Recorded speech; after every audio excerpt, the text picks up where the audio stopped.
Breaking news చూస్తున్నాం. ఆంధ్రప్రదేశ్ శాసనసభలో నేడు 2 కీలక బిల్లులను ప్రభుత్వం ప్రవేశపెట్టనుంది. ఆక్వాకల్చర్ డెవలప్మెంట్ అథారిటీ సవరణ బిల్లుతో పాటు గ్రామ, వార్డు, సచివాలయ చట్ట సవరణ బిల్లును సభ ముందు పెట్టనున్నారు. ఈ బిల్లుల ద్వారా రాష్ట్రంలో కీలక మార్పులు చోటు చేసుకునే అవకాశం ఉన్నట్లు తెలుస్తోంది. మరోవైపు శాసన మండలిలో మెడికల్ కాలేజీల అంశంపై చర్చ జరగనుంది.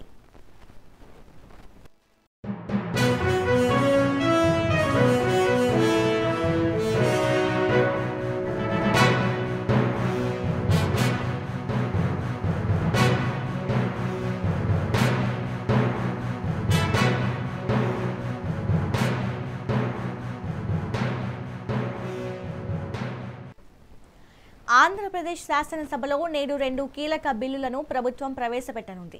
ఆక్వాకల్చర్ డెవలప్మెంట్ అథారిటీ సవరణ బిల్లుతో పాటు గ్రామ, వార్డు సచివాలయ చట్ట సవరణ బిల్లును సభ ముందు పెట్టనున్నారు. ఈ బిల్లుల ద్వారా రాష్ట్రంలో కీలక మార్పులు చోటు చేసుకునే అవకాశం ఉన్నట్లు తెలుస్తోంది. మరోవైపు శాసన మండలిలో మెడికల్ కాలేజీల అంశంపై చర్చ జరగనుంది.